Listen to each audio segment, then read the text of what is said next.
Okay, well, good morning everyone, or afternoon if you're in the eastern states. I'm David Ashton and welcome to the COVID-19 Biz Booster series hosted by Business Station.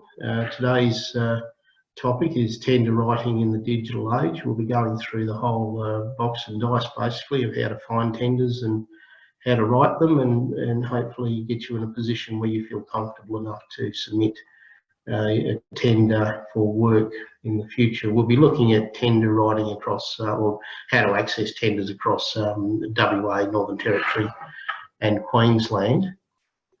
I do have a presentation which I'll run through, and a copy of this will be provided to you together with the recording as well. So thanks for joining us this morning.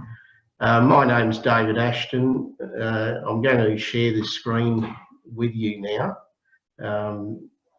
and we'll work through the presentation over the next hour or so.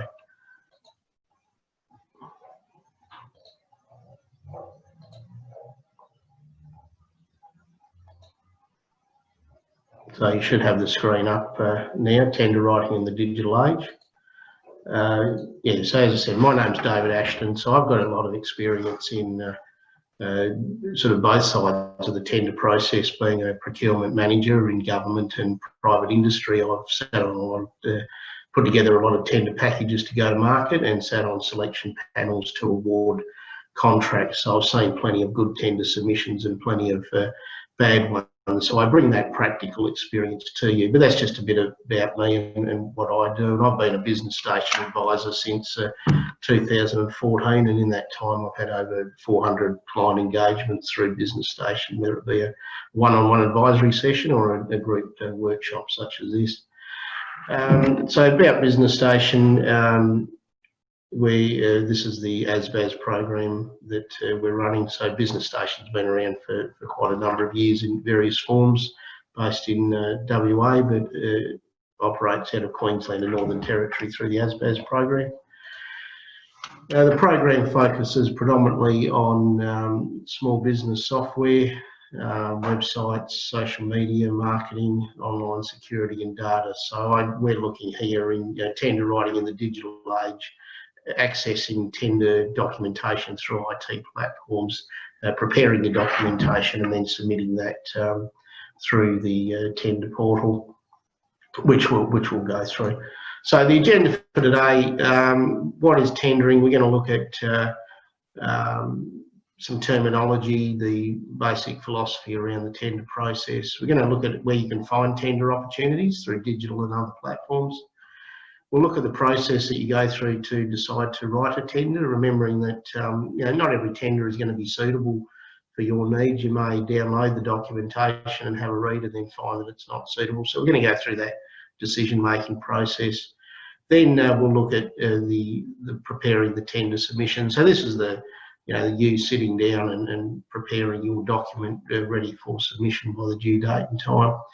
Then we'll look at, bringing on my experience in assessing tender submissions. We'll look at the process of generally how tenders are assessed and what sort of things the tender panel will be looking for.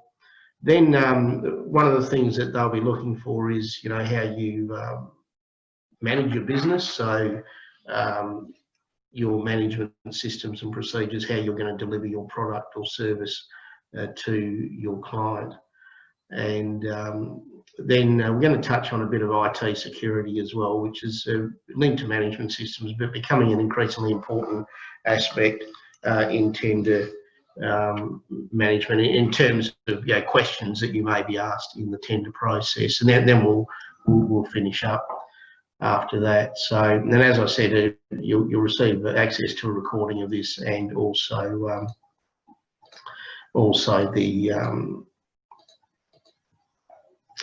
you'll also receive the documentation as well. So let's go on now. We'll look at what is tendering and the tender process. So tendering is a formal structured invitation from a buyer, so government or private industry, to suppliers to bid for the supply of goods and services. So it's a formal process. A document is prepared. It has a scope of works or specifications. It has rules around the buying process.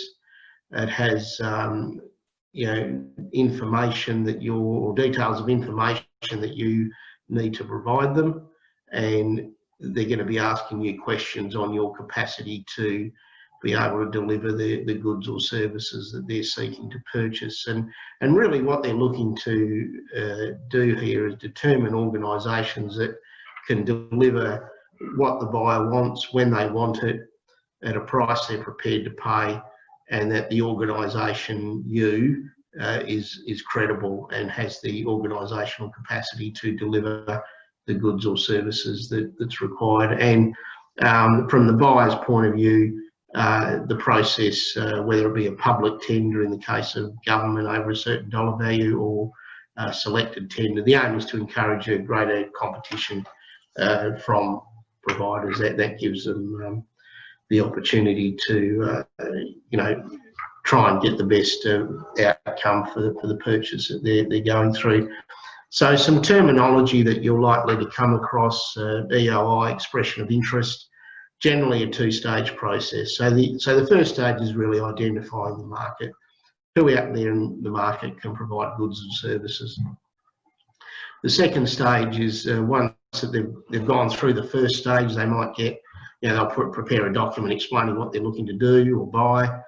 Respondents or suppliers will respond to that, and they might get, say, 20 responses for argument's sake, and then the panel will go through and select the suppliers that they believe that are best able to meet their needs, and then from that preferred supplier list they'll go to a restricted tender just to that group, and then go through the tender process. So the next one is a request for a quote, or RFQ, generally for smaller scale supply at lower dollar limits. So it could be anything, ring up and get 3 quotes for something that's worth $1,000, or it could be something worth $100,000 that in accordance with the buyer's buying rules doesn't require a full scale tender.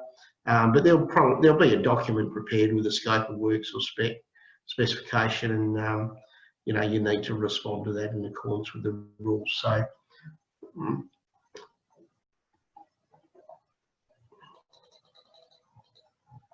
So request for tender, large-scale procurement with a high dollar value. In WA, for example, currently anything over 250,000 in government is regarded as a tender and is publicly advertised. Importantly here, the scope or the specification is clearly defined. The buyer knows exactly what it wants to purchase, and the scope of works or the specification is clear on that, and you need to bid according to that. Request for a proposal, on the other hand, similar dollar values, but the scope or the specification is not clearly defined. So the buyer knows what they want to buy, and what they want to achieve, but they're not sure, or there might be alternative ways of doing that. So they're looking for the respondent to outline how they can do that, and obviously there's going to be a price attached to that. So they're not just assessing your organisational capacity, your price, and the like. They're also assessing the proposal that you've put forward. So that's just some information about what is a tender to get us started. So you see that terminology, you'll be able to get an idea of the scale of the purchase and the likely level of involvement required in preparing your tenders. So if we look at finding tender opportunities, there's a number of paid subscription services that you can access. That's entirely up to you, but generally most of the tender panels are free of charge to access. Certainly the government ones are. And I'll show you ones from Queensland and Northern Territory, but the tenders WA in Western Australia, Commonwealth Government, Oz Tender, Project Connect, which is a mining construction one in WA, and even if you're outside of WA, you can still register for these websites. I mean, I'm registered for ones in eastern states as well. 360 Providers, that's another platform. While the WA Local Government Association, they've set up a preferred supplier list and have rules around accessing, procurement opportunities in local government in WA. Similarly, in Queensland and Northern Territory, there are similar platforms for local government. A vendor panel is increasingly being used by local governments, and so with these platforms, you need to register individually with them, and you can receive, you can set yourself up to receive an email alert when tenders come up for your business. I mean, I received half a dozen emails this morning from a vendor panel advising me of a number of tenders throughout Australia. So importantly, so all these ones here are sort of broader platforms. So with Tenders WA, you'd be receiving tenders from all government departments or advice from all government departments through the one portal. But with local government, you generally need to register with each individual council and send your details through to them. And I think importantly, even with local government, because you have to deal with them individually, I think it's important to build a relationship with the buyer. So perhaps ring up the council, introduce yourself, speak to their procurement manager, ask to be put on a supplier register for any requests for quotes that aren't necessarily publicly advertised, and go for there. I mean, I've recently picked up a contract with the council in WA here, and it wasn't publicly advertised, but they, because we were registered with them, they sent us a request for quote, and we subsequently we responded to that, and subsequently were awarded the contract, so which we're working on now. So very important to build that relationship and get yourself known with the buyer before the tender process. So just some of the portals. So if you click on those websites, so you'll see there the front page of Tenders WA. Register with that individually. Likewise with AusTender. The other thing too with these platforms is that you'll not only see current tenders, but you'll also see planned tenders. So there might be some tender opportunities coming up in a couple of months' time, which they'll note on their platform. But also the other thing you'll see too is contracts recently awarded. So you can get an idea of what government buys and the contracts that they are awarding and the dollar value of those contracts. So Project Connect, 360 Providers portal, WA Local Government Association. So you'll see there on the right details there about suppliers. Vendor panel, which is increasingly being used. So as I said, you need to register with these individually, and this document has the websites that you go through. So in Queensland, there's some websites there, money for state government. As I said, build a relationship with the buyer beforehand. So you can see their online portal. So they all run similar across the thing. Now, so I'll just grab a drink. In WA, for example, local government's still required to advertise in a newspaper circulating in the state all their tenders over $150,000 total contract value. So you'll see there on the right an example of an advert. So they'll generally direct you to their website to download the documentation and to register through their portal that they're using. What we find also is a number of construction companies that are looking for subcontractors. They're advertising that they're tendering for a project and then calling for subbies to submit their pricing. So those are in WA, they're in the West Australian newspaper on Wednesdays and Saturdays. So that's how you can find tenders. As I said, you can pay to receive paid subscriptions to receive tenders, or alternatively you can, depending on how much time you've got the opportunity to register for these ones free of charge and receive email alerts. And I go to these sites that are relevant to me once a week just to check out tenders and make sure that I haven't missed anything emails that are sent. So as I said, they're available free of charge, and I'd encourage you to go. The first thing that you should do after this session, I think, is just perhaps go and register if you haven't already for the relevant government websites, so Tenders WA or the Queensland or Northern Territory and AusTender, and just get an idea of what sort of tender opportunities are available out there that might be relevant to your business. So now we've registered, so we understand what a tender is. We've registered for tender websites, and we've come across a tender that appeals to us or may be relevant to our business that we're interested in. So the next stage is then to download the documentation from that website, and again, that's free of charge, and depending on the size of the tender, it'll be there might be a number of documents that you'll download. As I said, generally the websites that you register for, they'll have a heading and a brief outline of what the tender's about. But you really need to download the document and review the document in detail. You need to understand what the scope of works or specifications and requirements are. So what is it they're actually looking to purchase? Is it a good or a service? And what's involved in supplying that. So have a look at what the list of criteria that the providers, the suppliers must meet. So this is the selection criteria. So what are they looking for you to provide? Look at also the instructions about the tender process. As I said, tenders is very rule-based. So they're going to ask you to submit certain information. They're going to ask you to submit details about your business. They're going to ask you to respond to a series of questions to demonstrate that you can deliver the scope of works or specification.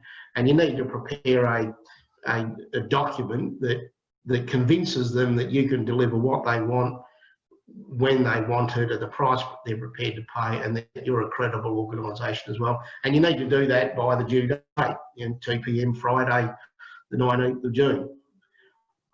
So, and the other thing that we'll have in that document is the details about the buyer. So who's actually doing it? And really it's about determining what the buyer is actually looking to buy and what type of organisation they're looking to engage. So you need to satisfy yourself that you can deliver what they want and that you're the type of organisation that they are, or you actually meet the requirements of what they're looking for. No point putting in a tender if you don't meet the requirements. If you're unsure of anything in that document, ring them up and have a chat. There will be a contact person that you can speak to. The tender may require you to attend a briefing session. These are either mandatory or non-mandatory. The purpose of the briefing session is to release further information or to seek clarification or to give attendees an opportunity to seek clarification, ask any questions. Common in infrastructure type projects, they might want you to attend the site. For example, cleaning contracts, they'll often want prospective respondents to attend the buildings that are going to be cleaned and have a walkthrough, so you understand what the requirements are. So if a tender is mandatory, it means that you must attend, and this is part of the buying rules. If you don't attend, then your bid's not going to be considered. If they're listed as non-mandatory, that's optional, but I recommend that you attend anyway. As I said, it gives you an opportunity to ask questions, seek clarification, gives you an opportunity to meet the decision makers on the panel. It also gives you an opportunity to see who your likely competitors are, and that all helps in making your decision. So in analysing the competition, you find out who else is likely to bid. Well, you can do that through attending a briefing session. Find out who the existing supplier is if it's a current contract. Have a good understanding of your competitors will allow you to determine at what level you'll need to be at in order to win. So, do you think that you can, if you're in the room and you see some of your competitors, do you think that you can compete against them? you know, I mean, is it reasonable that you would have a chance? The other option too is to look at opportunities to collaborate with other businesses as part of the tender. I mean, I do that all the time, and myself, this one that I've picked up with the council in WA here, I've collaborated with 2 other people, and it's a contract that I wouldn't win myself, or my firm wouldn't win, but by teaming up with a couple of other firms, we've been able to put in a bid, and you know, the combination of our skills and experience, we've been able to pick up that work, and I've been quite successful since I've started my business in winning work through collaboration.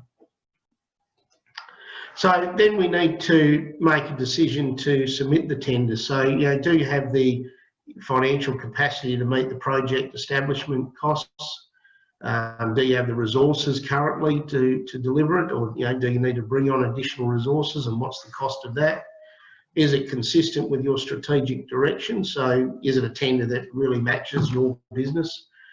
Do you have the resources to complete the tender? You know, can you take yourself out of your business for a week or so to focus on writing the tender, or do you need to bring someone in to help you? And, you know, does your business meet the pre-qualification requirement? And this is pretty important, because a tender might specify as a pre-qualification is something that you must have. That's part of the bylaws. If you don't have it, you're not even going to be considered. So a pre-qualification might be to have a particular licence. If you don't have that licence, well, then no point submitting. You may have to, you know, it might be attending the mandatory briefing session. Again, if you don't have it, if you haven't attended, no point putting in a bid.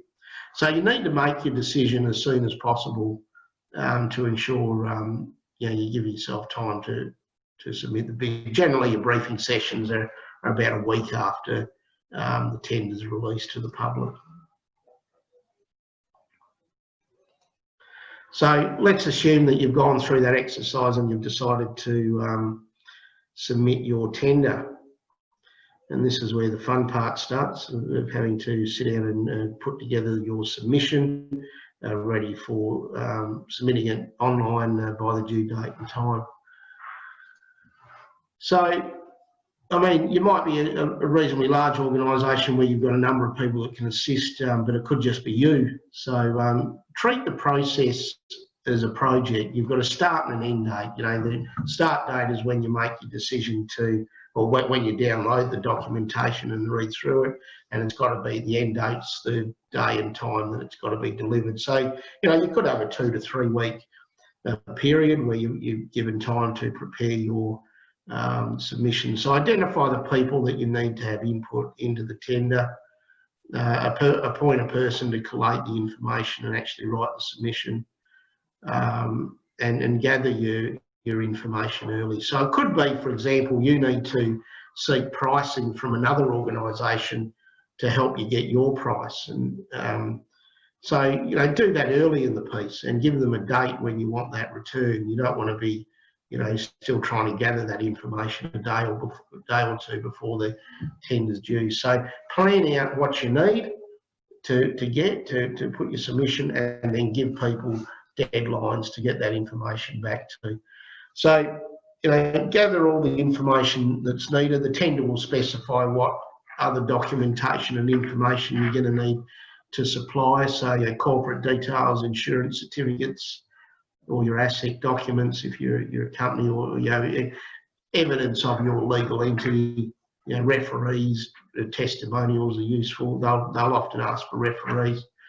Brochures, marketing literature. If you've got your ISO certifications, you know, 9001, you know, quality environment, include details around that.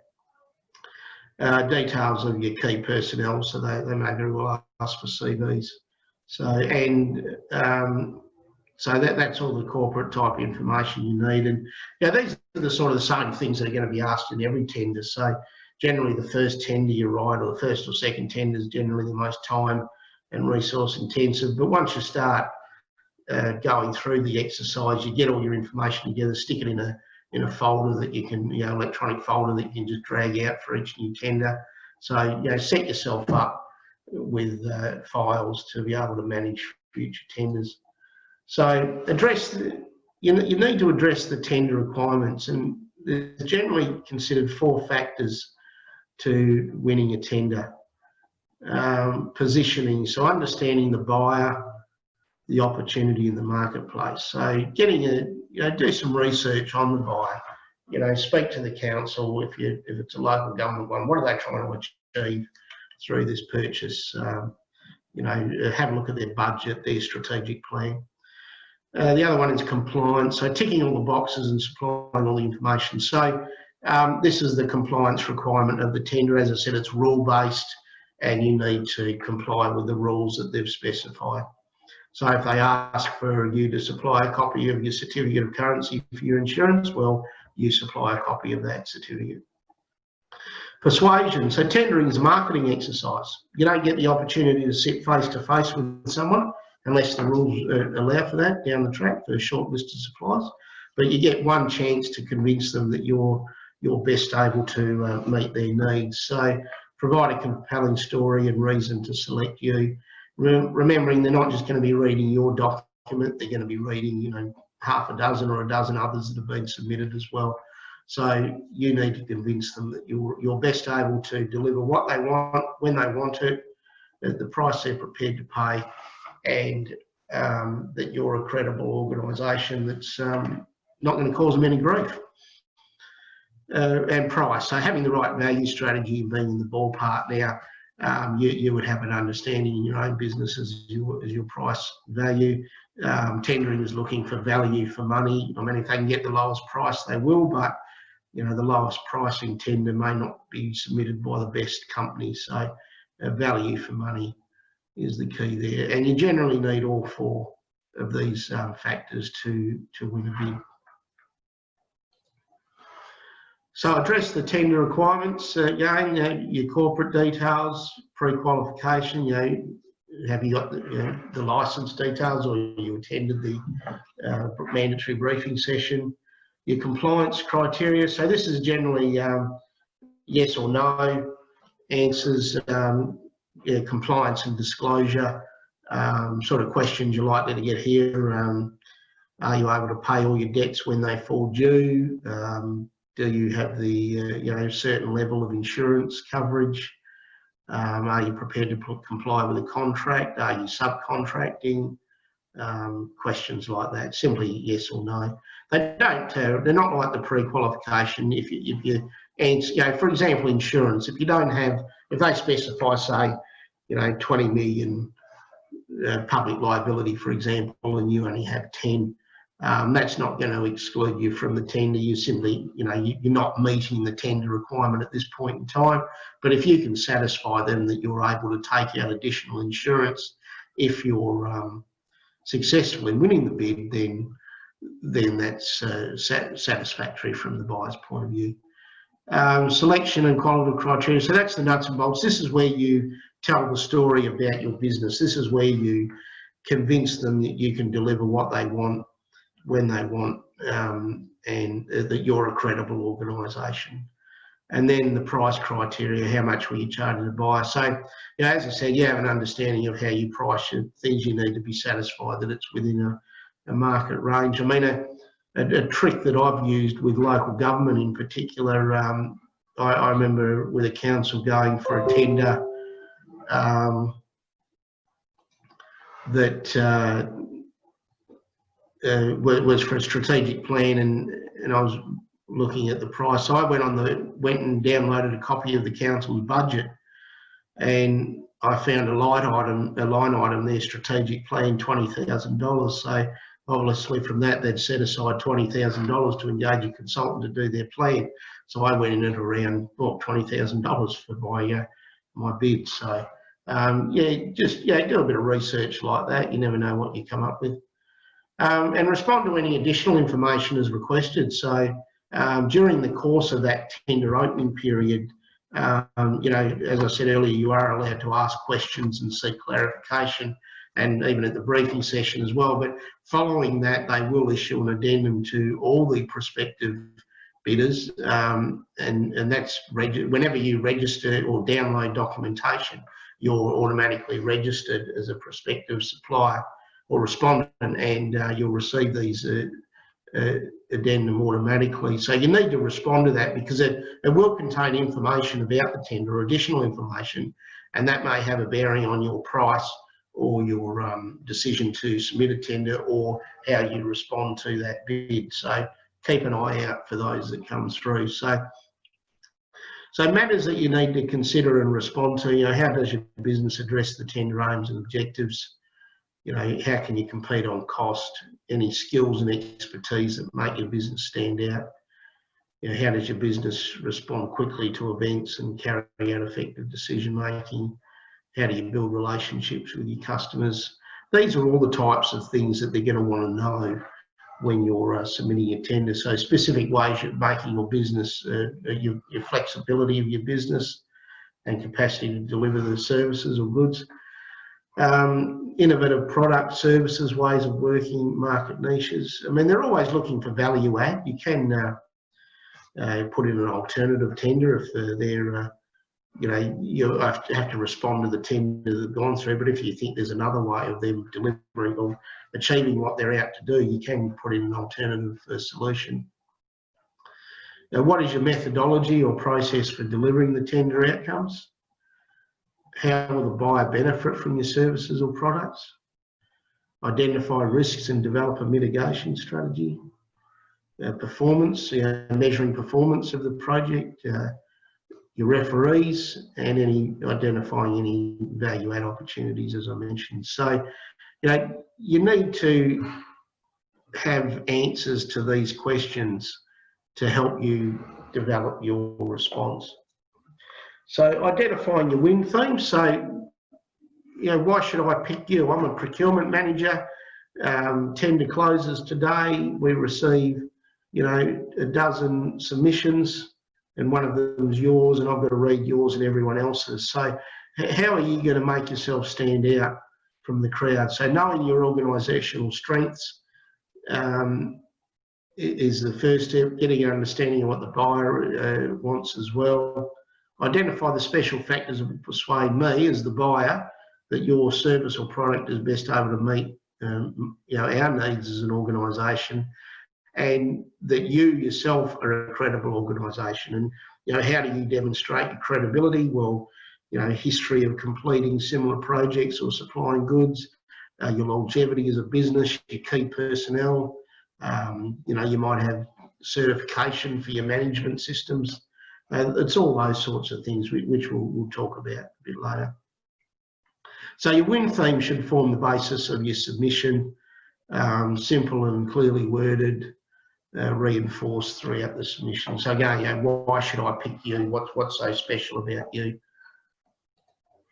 So presentation and structure is important. As I said, I'm not just going to be reading your document. I'm going to be reading, however many others that have been received, and likewise other members on the selection panel if there's more than one. So set out the document structure so it matches the criteria exactly. So same logical sequence. So the tender document will have a series of questions in a particular format and logical order, and you need to respond to that in that same order. So use their headings as your headings, and just that same logical sequence throughout the document. Use simple language, ensuring information presented is clear and well structured. So avoid waffle and repetition.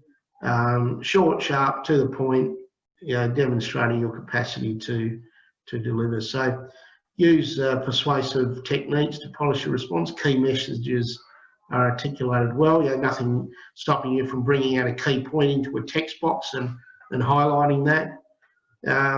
Using graphics, tables, photos, and the like. Not page after page of text. So if you can split it up with some tables or some diagrams, flow charts, photos, before and after type photos, all that sort of thing helps. It just, as I said, it's just making it easy for someone to read. Number the pages and include a table of contents. Again, so the reader can find stuff. So if you are, referring to an attachment or something on another page, it's easy for me as the reader to be able to just go straight to that page and find what I'm looking for.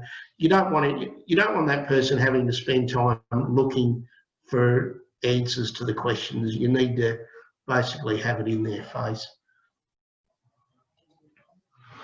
So the other thing, perhaps a cover letter as well, not necessary, but an executive summary of your submission, introducing your win themes. Our capacity to deliver is demonstrated by history of completing similar services, key personnel, and the like. Details of who they should contact, and have it signed by the most senior person in the organisation.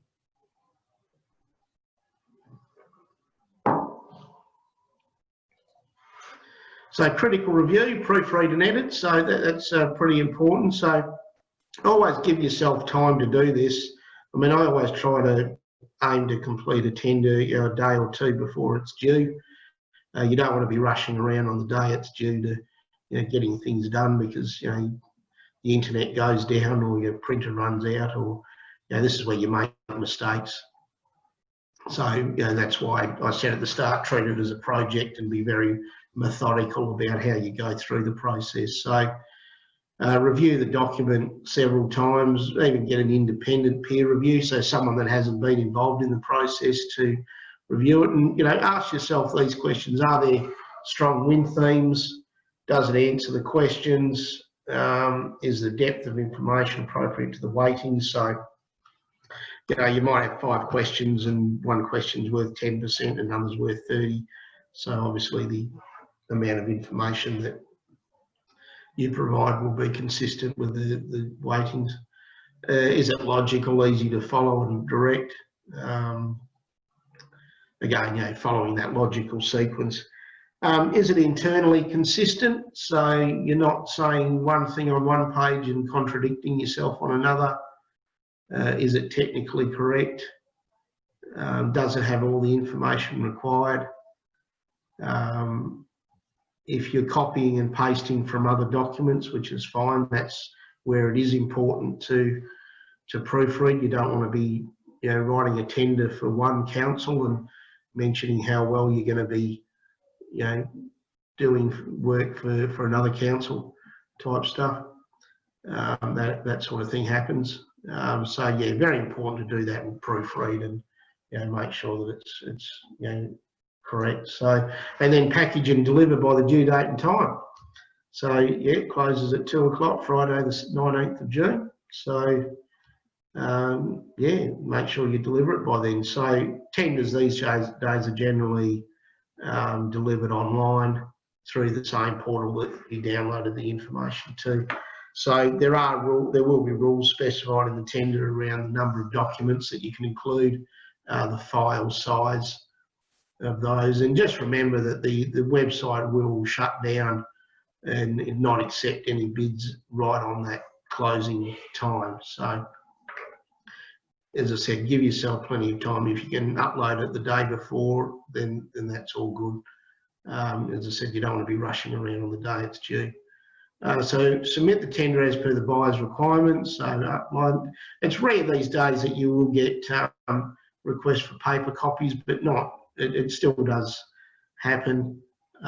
So again, the rules will specify how you to do that. It might be provide 3 copies, 1 marked original, 2 marked copies in a sealed envelope delivered to the tender box. At the place, say you need to courier it or hand deliver it, you can post it. Again, the tender rules will specify that. Understand the digital platform requirements. So again, if you're uploading it through one of the government portals, understand how it all works. If you're not sure, there are people that you can contact that will guide you through that process. And as I said, deliver it by the due date and time. So if you're uploading it electronically, there will be an email sent to you automatically advising that the date and time that you submitted the bid. If you're having to, if you are having to supply paper copies, then make sure that you get a delivery receipt from the organisation that you're delivering it to. So just so you've got some record that of the date and time that you delivered it. So now you've submitted your tender submission, and it's up to the selection panel to do their job now, to go through the process and award the tender. So all tenders are assessed against the criteria referred to in the request document. So there might be 4 or 5 selection criteria, each weighted up to 100%, and it'll be looking at the strengths and weaknesses of your organisation and the service, or how you're going to deliver the service, or what type of product you're going to supply. So the success of your tender is determined by how well you address each of these points, and importantly, you need to adhere to the requirements and meet the criteria in order to increase the chance of winning. So again, answer all the questions, provide all the information that's being asked for. Don't leave anything blank. If something's not applicable, well, write in there not applicable. Don't leave the question blank. So the first stage is to look at the compliance and disclosure requirements. So someone on the selection panel will be responsible for that, probably the procurement manager. So they'll look at the tender submissions, look at, have you met the pre-qualification requirements? So did you attend the mandatory briefing session, yes or no? The conditions of participation, so, have you submitted it by the due date? Have you provided all the information? They'll look at things like your financial security. If you answer no to the question, are you able to pay all the debts, all your debts when they fall due? That'll raise a bit of a red flag with them. And then they'll look at your agreement to the contract. Are you prepared to accept the government contract, or the buyer's contract, or suggest an alternative? So this is all about just ensuring your, I guess, your viability as a business. If it's a 3-year supply contract, they don't want to engage a company that's under financial stress and could go broke halfway through it. These generally require a yes/no answer. If you do answer no to something, then provide an explanation as to why. That's because the explanation may satisfy any concerns that they have by you answering no. If deemed as non-compliant from the pre-qualification point of view, your bid will be excluded from consideration. So if you didn't attend a mandatory briefing session, you're going to be excluded. Compliance and disclosure, it won't exclude you, but it'll put you down the list in terms of an organisation that they want to engage. So the next part's the selection and qualitative criteria. So this is, as I said, this is the part that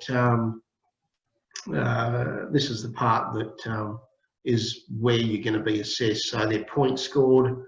So they might have a rating out of 1 to 10. The way it works is you might have 3 or 4 people on the selection panel. They'll read the documentation or the submissions individually. They will point score each of these selection criteria questions, and then come together as a team and then agree on a panel score, and then that's they'll rank the highest scoring to the lowest, and then that'll help them determine the preferred supplier. So the sort of questions here: organisational capacity to deliver the goods or services. So this is talking about you as a business. Are you a credible organisation? Have you been around a long time? Do you have solid financial management procedures? Do you have good policies, procedures? Can you demonstrate your capacity to deliver what they want when they want it? Experience and qualifications of key personnel, so particularly in service type contracts, I want to get an idea of the type of people that are going to be engaged on the contract and their experience. I often get a question from newly established businesses saying that we haven't got any experience as a business, but the point is that whilst the business is new, the people in it have the experience. So that's where it's important to really stress the experience of your key personnel. And if you don't have any case studies of work you've done in the past, for your new entity, draw on experience and case studies that those key personnel have used in their previous employment. So a history of completing similar projects or supplier products. So again, build up some case studies of work that you've done and use that to demonstrate your capacity there. You need to demonstrate to them that you understand what it is they're trying to achieve, the buyer is trying to achieve. What's your proposed methodology? So, you know, a project type contract, you know, you might include a Gantt chart and an outline of the process that you're going to go about to deliver the project. Look for local content things. So in WA we have local content rules whereby, you know, if the work is to be conducted, you know, this is through the state government, if work is being conducted in a regional area, there'll be you know, concessions given to local suppliers. These criteria will be, you know, more likely weighted, so 10%, 20% on a question, and they will be point scored. And as I said, this is how the selection panel will determine the preferred supplier, by going through this exercise. Once they've determined the preferred supplier, they'll match up against the price. So, you know, focus on value for money. Lowest price not necessarily will win the tender, but I mean, if they can get it, they will. But you need to demonstrate, you know, that you can still actually deliver what they're wanting. So the price criteria, you know, could be a schedule of rates, lump sum, time payments, hourly rates, day rates per product, cost plus. So, you know, analyse the price basis carefully. Address the price requirements in the form that they requested. So they may include a spreadsheet that you have to complete, or a table that you have to complete with their prices. They're not necessarily, unless they ask for it, they're not necessarily interested in your working documents that you might use to come up with your price, but they're going to want to see the price in a form that allows them to compare prices across other submissions as well. And as I said, look for things like local content and regional price preferences. So the selection panel, as I said, they'll rank the highest bid to the lowest in terms of that selection criteria. They'll take the highest bidder, highest point scoring bidder, and then they'll look at their price and see if that's within their price range. And if that's the case, then they'll award the contract. Or alternatively, if it's not, then they might look at the second supplier. So you'll be advised of the outcome in writing. If successful, you know, you'll probably get a phone call, and then you'll negotiate the finer details of the contract and commence the contract. If unsuccessful, as again, you'll be advised of the outcome and who the successful supplier is. No, don't give the successful supplier a call. There might be some work in it for you. Doesn't hurt. But importantly, seek feedback on your submission, and you know, this helps you with future tenders. So, you know, the sort of questions you could ask, yeah, and they do like you seeking feedback. You know, sort of questions. You know, was the tender well written? What was our point score? Where did we rank? How did our price fit in with others?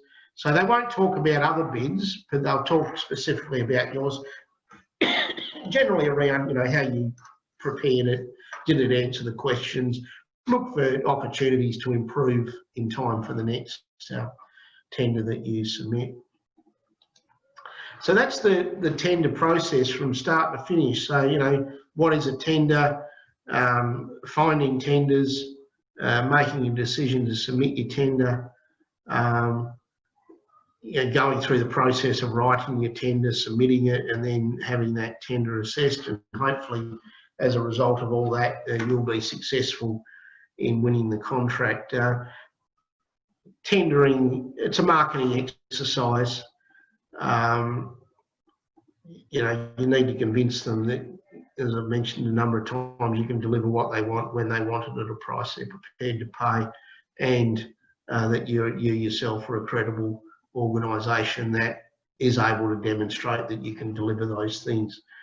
So one way to help demonstrate your capacity, and you will get questions on this, is around your management systems. So, you know, quality management, environmental management, safety management. I mean, in local government in WA, we, you know, a lot of local government tenders have a safety questionnaire that you need to complete and provide certain documentation.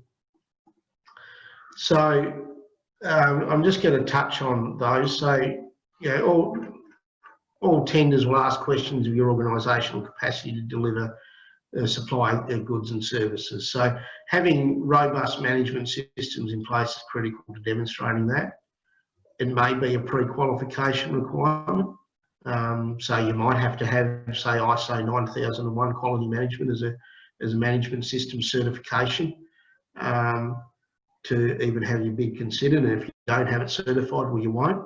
That's rare, but you will get questions around, you know, do you have a management system consistent with quality management, environmental management or safety? You may not necessarily have to have it registered or certified through one of the ISO certifying companies, but you do have to have a system that is consistent with the principles of those management systems. So just be mindful of that. And yeah, that's where having good policies and procedures documented will help. So, and it's also good for business. I do a lot of work with organisations on helping them write policies and procedures and getting them ISO certified. So it is good business to have these things documented, and it does help you write your tender submissions because they can often form the answers to bids.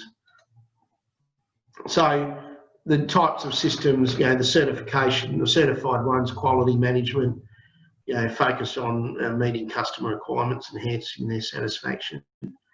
Environmental management, so, you know, policies and procedures around, you know, protecting the environment and how your business interacts with the natural environment. So, I mean, if you're a construction company, you know, you might have policies and procedures about managing on-site waste, for example. How are you going to manage all that? Safety management, and there's the new sorry, that spelling mistake there, that new international standard. So yeah, how do you manage safety on site? And again, for things like cleaning companies, you know, environmental management around, there might be questions around use of environmentally friendly chemicals. Construction companies, you know, waste management, and also, you know, how do you manage on-site safety and the like. So good governance, so this is looking at your internal controls. So again, ensuring you've got adequate protection in place, dealing with government, things around fraud and corruption control, whistleblower, codes of conduct. These are questions that you're going to get asked about, how you're going to manage these sorts of things.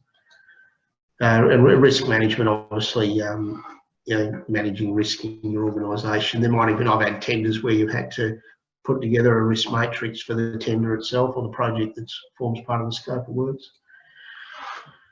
HR, how do you manage your staff? Recruitment, selection, induction, ongoing management, performance management. You know, how do you manage staff on site and the like.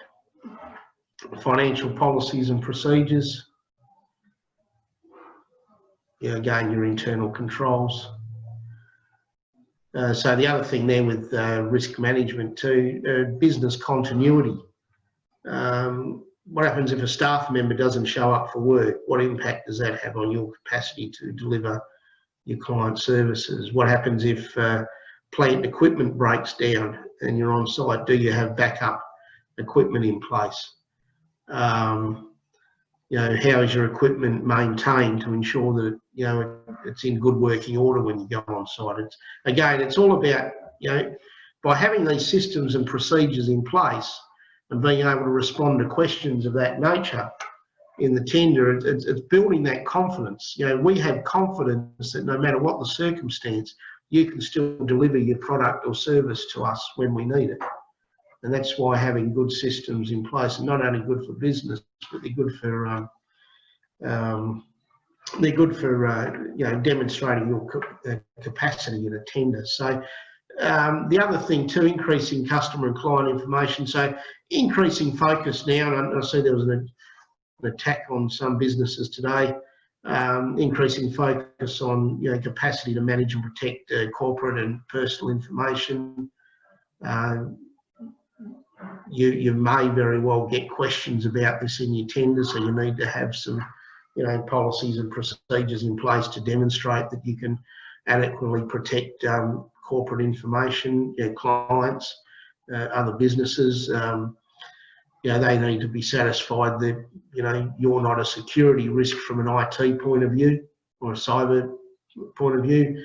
There may even be a requirement as part of the insurance now to have cyber liability insurance. I know the WA government tender templates that government procurement managers use have questions around that they may or may not include. So things that you need to be mindful of then in protecting client information. There is a standard ISO 27001 information security management that's managing information in the organisation, or your record keeping, document control and IT related risks, the Privacy Act. So businesses need to, over a certain dollar value, but I recommend anyway having a privacy policy. If you're dealing with businesses in Europe, then you're going to need to comply with their regulations, which are similar to the Privacy Act. State Records Act, all state governments would have an Act of Parliament that outlines how they manage their corporate records, and Freedom of Information Act as well. You may need to provide documentation as a response to an FOI application. So you need to be mindful of all these things in how you run your business, but also in addressing any questions that you might get asked in your tender submission. So that's pretty much where we're at in terms of the whole tender process. So in conclusion, I would say tendering is a great way to earn new business. It can be time and resource intensive, particularly your first couple, but as you do more tenders, you develop a database of answers, you get all your information together and the like. And because you're going to be tendering similar type projects all the time, that the questions and that you get asked are going to be similar. It's one component of your business development strategy. Pick the right tenders that you think you can win and know you can deliver. So, not every tender is going to be right for you. I would recommend you attend briefing sessions, even if they are not mandatory. As I said, there might be opportunities as a result of that. Treat the process as a project and manage people resources accordingly. So as I said, you've got a defined period of when you have to get that submission submitted. So make sure you manage your time so that you're not rushing around at the last minute. Develop your win themes and reinforce these throughout the submission. So what are